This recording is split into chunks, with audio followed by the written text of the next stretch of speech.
Hi guys! Kamusta po kayong lahat? Ako nga po pala si Stella. So ngayon ay gagawa tayo ng collective love reading.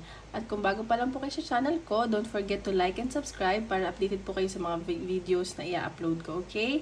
At sa mga gusto magpa-private reading, message lang ako sa Facebook, La Stella Micaela Tarot. Nasa description box below po siya. Okay? Okay, so ngayon sisimulan na po natin. General love reading.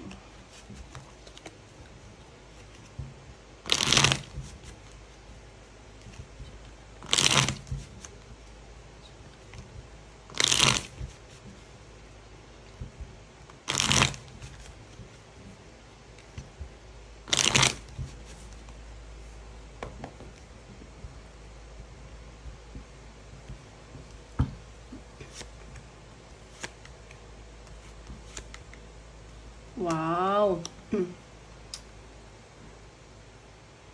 Ang ganda naman na nakikita ko dito. So, sa nakikita ko, maayos yung pagsasama niya ng person mo. Kung wala ka naman love life, may bagong paparating sa yung na new love interest. Nasa malayo to. At nakikita ko din na may pag-travel kayo ng person mo. And sobrang magiging masaya kayo dito. Or isa sa inyo magta-travel. And ingat lang din kasi kung magta-travel ka at magkalayo ng person mo, baka isa sa inyo makakita ng, alam mo yun, parang new crush or new love interest. Ganun. So, nakikita ko din na maganda yung pasok ng kaperahan nyo ng person mo. And may peace of mind kayo sa isa't isa. So, ayun. So, tingnan pa natin.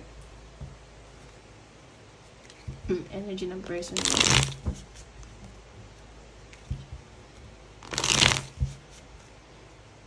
Tsaka parang gusto niya mag-travel talaga. Kayong dalawa.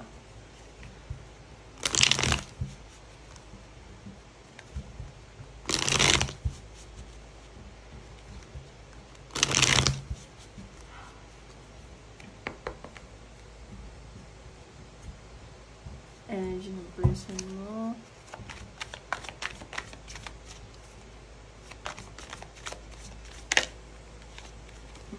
Okay. Okay, sa nakikita ko dito na may miss ka ng person mo. Nagre-reminisce siya. So, kung may anak kayo, namimiss niya yung anak niyo at kayong dalawa. So, inaalala niya yung mga memories, ganun. Or baka mag-travel to pabalik sa'yo, ganun. Energy.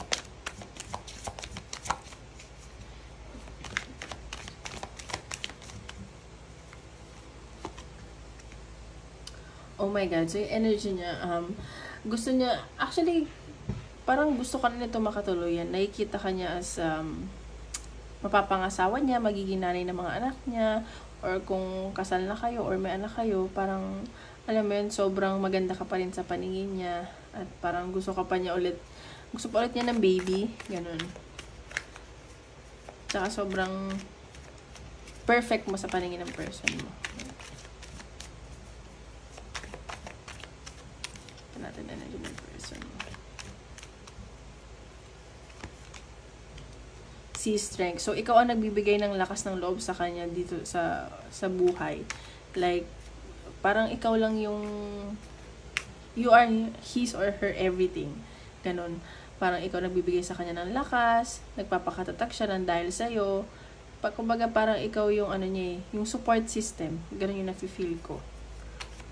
So, ayan. Yan yung energy. So, intention niya sa'yo. Sorry. Intention sa'yo ng person mo.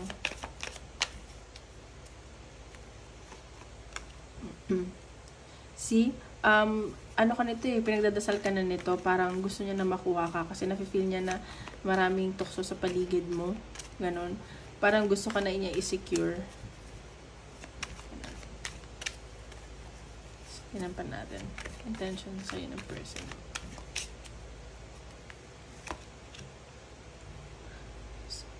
Ayan. So, ayaw kanyang masaktan. Kasi parang pag nakahanap ka pa daw ng iba, masasaktan ka o masasaktan siya. So, parang iniiwasan niya yun. Kasi nga, parang sinasabi ko na maraming nagkakagusto sa'yo, maraming tukso sa'yo, ganun. Parang nasasaktan tong taong to. Oops. 1 second.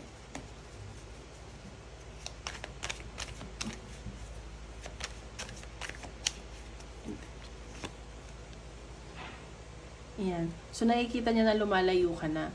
So, parang hahabulin ka nitong taong to. Ganon. Ayaw niyang lumayo ka. Yung intention niya sa'yo is parang gusto niyang habulin ka at pabalikin ka pa sa kanya. Kasi ikaw parang may nakikita ka na ng mas magandang future na hindi siya kasama. Ganon. Tingnan natin. Anong gagawin niya? Or outcome. See, magninilay-nilay to. Ay, sorry, ba't di niya makita? Wait lang. So, magninilay-nilay tong person mo, mag-iisip-isip. Kasi parang, ano ba? Inaway mo ba to? Parang, ano dapat niyang gawin? Parang ngayon, parang gusto mo na niya mapag-isa. Or hinahayaan ka niya mapag-isa, ganun.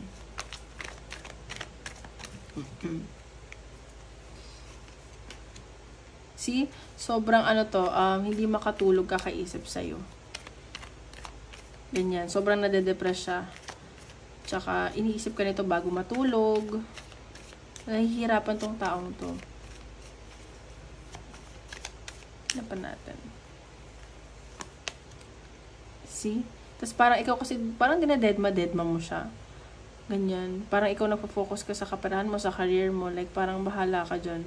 Ayan, Page of Wands. May nakikita akong communication na paparating sa'yo. Tapos parang hindi mo lang iintindihin, pero manghihinayang ka. Ganun. Tapos, nanghihinayang din tong person mo na to. Kasi, ayan. Ano ba to? Ayan. Parang nadadalawang isip siya. Mahal ka nito, pinagdadasal ka nito. Ayan, Ace of Wands. Gusto niya makipag-usap sa'yo. Gusto niya makipag-communicate. So, tingnan natin. Energy mo. Energy mo.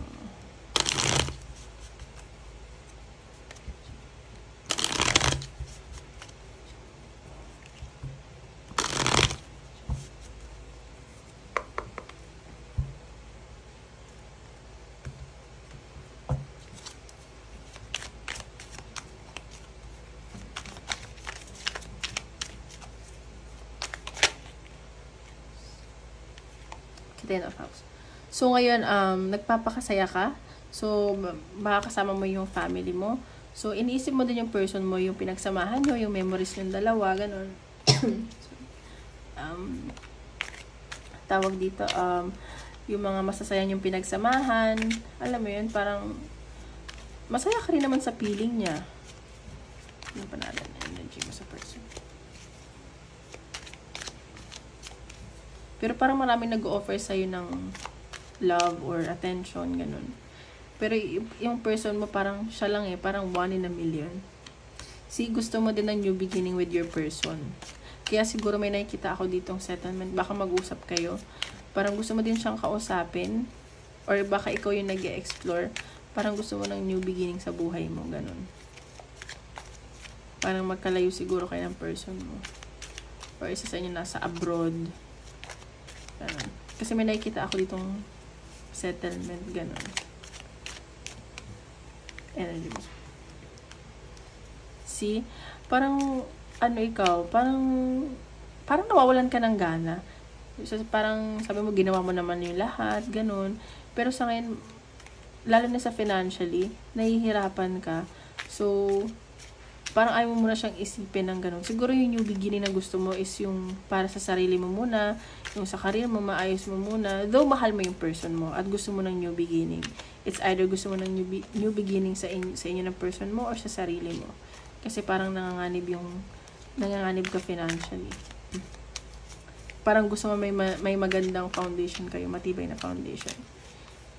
Intentions.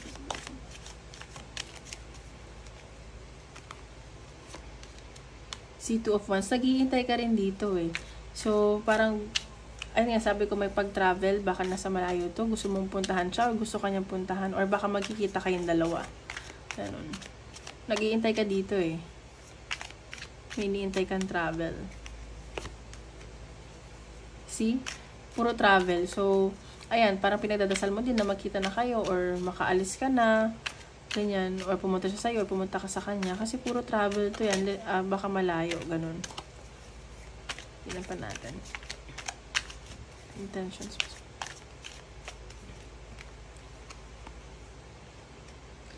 Okay, Knight of Wands. See, desidido ka eh. Grabe yung passion mo sa taong to. Tsaka, mahal mo talaga siya. Siguro gusto mo lang din ayusin yung sarili mo financially in yung career mo. Pero nakikita ko na parang gusto mo rin siyang kausapin. Like, ayusin yung sa inyo. Yan pa natin. Mga pwede mong gawing actions.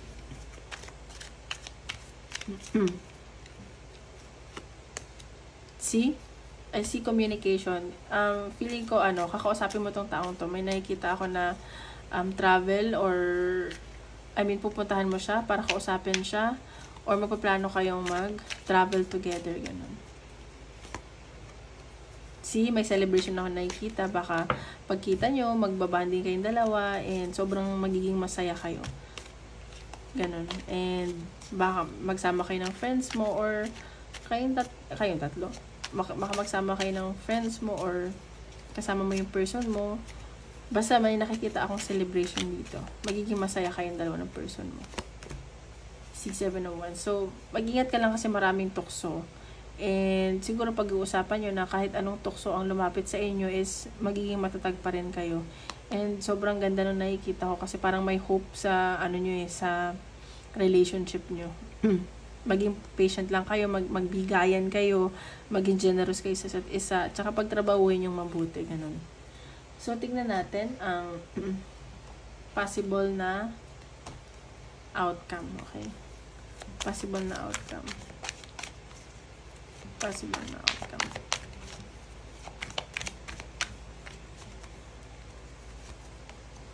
See, travel talaga. May pag-aantay talaga ako nakikita pa. Possible na outcome. Oh my God, 2 of Cups. So, feeling ko ito na yung dawan mo. So, kung may problema man kayo, ayusin nyo na yan. Or, see?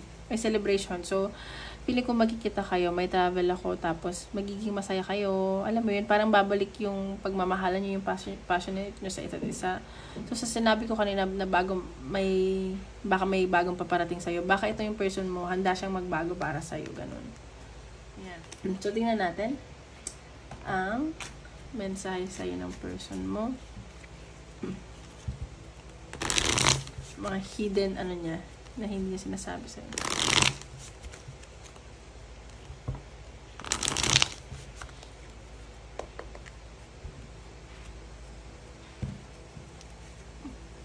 Mga hidden messages.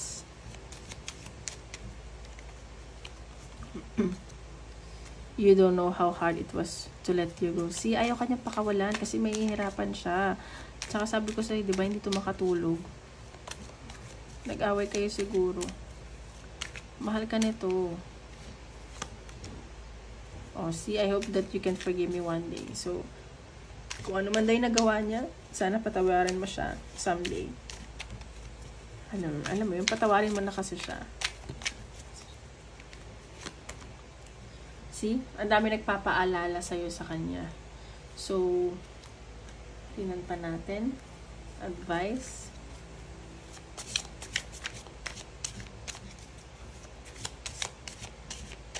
Oops, sorry.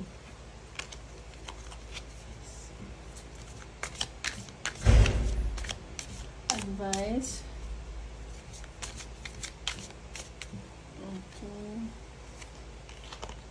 Distant thunder, clear the air. See, pag-usapan nyo itong mabuti. Kung ano man yung issue nyo dalawa, is pag-usapan nyo kasi magiging okay rin naman kayo eh.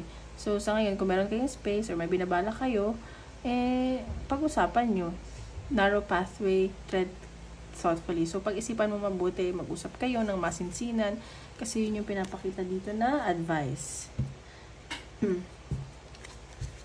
Tsaka para pag-iisipan nyo saan kayo pupunta, ganun. Yung kayong dalawa lang. Natin advice pa ng universe.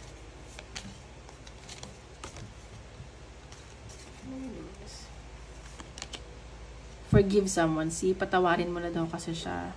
Ayan. So, kung kung may misunderstanding kayo, patawarin mo na siya kasi mas magkakaroon ka ng peace of mind doon.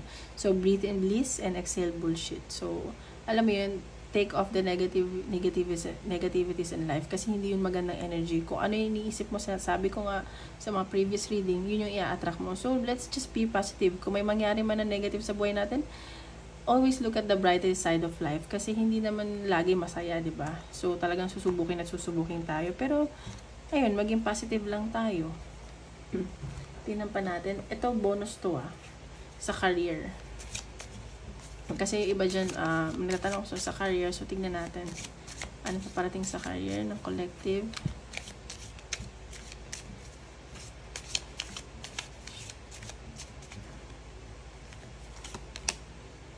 Protection. Call back your power, cut the cords, and soul retrieval. So, nakikita ko dito is like, protection lang yung sarili mo sa trabaho mo kasi parang ang daming negativity. So, wag mo lang pansinin. And, alam mo yun, maging ano ka lang. Kasi parang, siguro naging powerless ka dyan sa work ninyo. Baka naapektuhan ka sa mga nangyari, sa negativity. Pero, wag ka daw mag-alala kasi, alam mo yun, isipin mo, may nakikita akong new beginning para sa career mo. Kung ano man yung mga pinaghirapan mo, tsaka yung, alam mo yun, yung pinagtatrabahuan mo talaga, may maganda siyang outcome. Okay? So, i-cut mo na yung mga negative na tao dyan sa work mo. And, ayusin mo yung sarili mo. Okay? Sorry. Sa career. Oops. Sorry, guys. Career ng collective.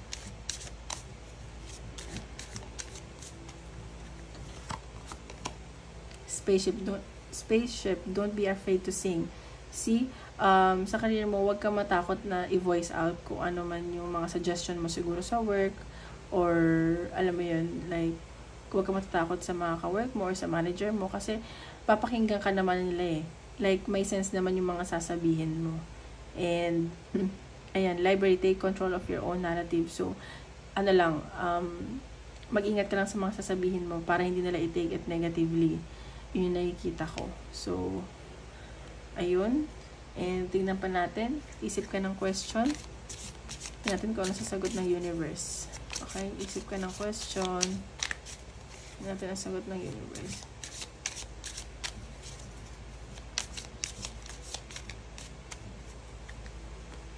Okay. No. Okay. So, sinasabi dito na kung ano man yung katanungan mo, no pa sa ngayon. But this is just for now. So, hindi dahil no yan is negative na. Maybe hindi pa ito yung tamang time para dyan. Okay? So, it doesn't mean na no forever. So, may rason bakit no. Okay? Ayun lang po. Maraming salamat. Happy weekend. Sa susunod ulit. Bye-bye.